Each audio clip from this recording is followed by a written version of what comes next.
685, baby, let's go.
Let's have a bit of fun till I downfall.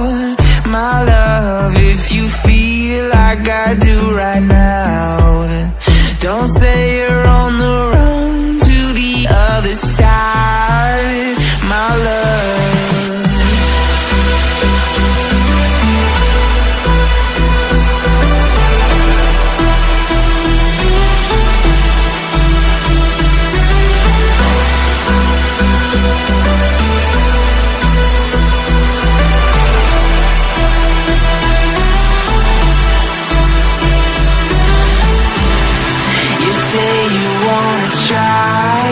But you never do.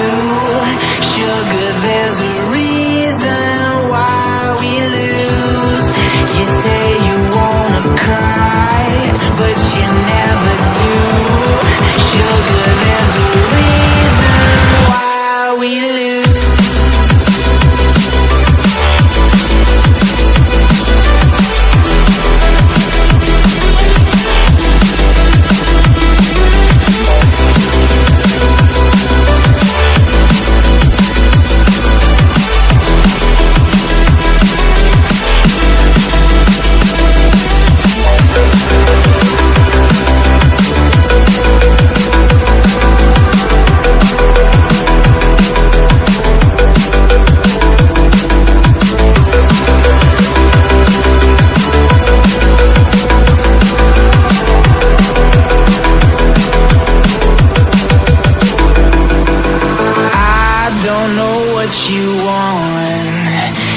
have a bit of fun till our downfall.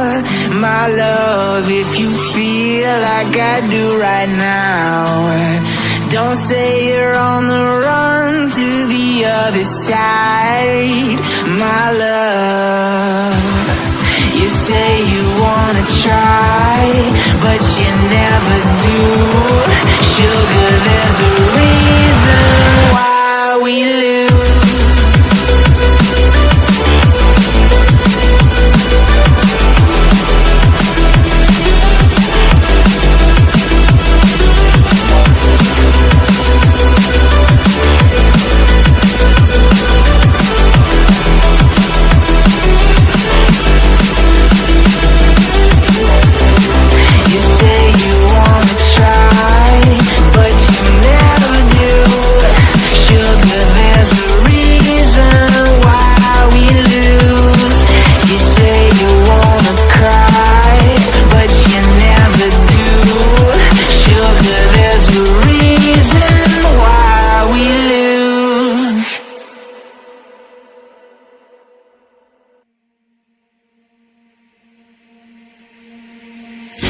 Tôi nói là cưới em về đời anh bớt khổ, thành thị làm chi gái thời này phô lắm anh ơi.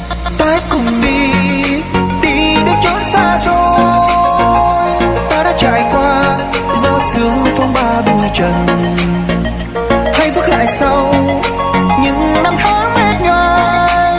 Cứ vui tươi cười hoài, đời giống như bức tranh thêm màu xanh tươi. Đoạn đường khi phủ lắm trong gai, gió xưa vui bờ tương lai đang chờ. Thì anh xin nguyện yêu em dù có thế nào. Nàng hương hoa tỏa khắp những giang đang khi nhẹ nhàng chờ em đến có em bên đời. Thấy ôi sao bình yên, mong thời gian sẽ mãi ngừng lại. Sẽ mãi cho em tình yêu, mãi cho em bài ca, mãi cho em những điều đẹp nhất trên đời. Ngàn vì sao sẽ minh chứng tình anh gửi em. Mong đến khi ta gặp nhau, những đêm hôn tàn em, trái tim sẽ trong nhịp từ phút giây này. Mong ta mãi bên nhau, nguyện sẽ không thay đổi lòng.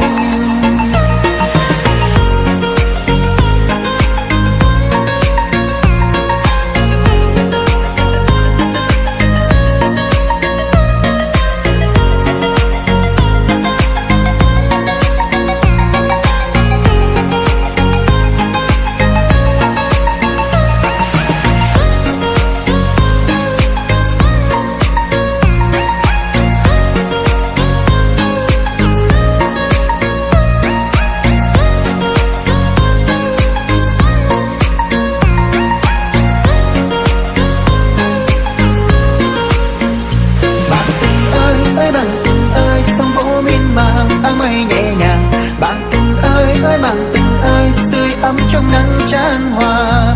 Bạn tình ơi bạn tình ơi, ta sẽ đến sẽ đón em về nhà. Bạn tình ơi sẽ không rời xa. Anh ơi có bao nhiêu 60 năm cuộc đời, thương anh em không đổi dời nên đừng nói chuyện buông lời. Nhà anh thì ở thăm dưới, còn em ở bên kia sông, quê em thì chẳng có gì ngoài đặc sản.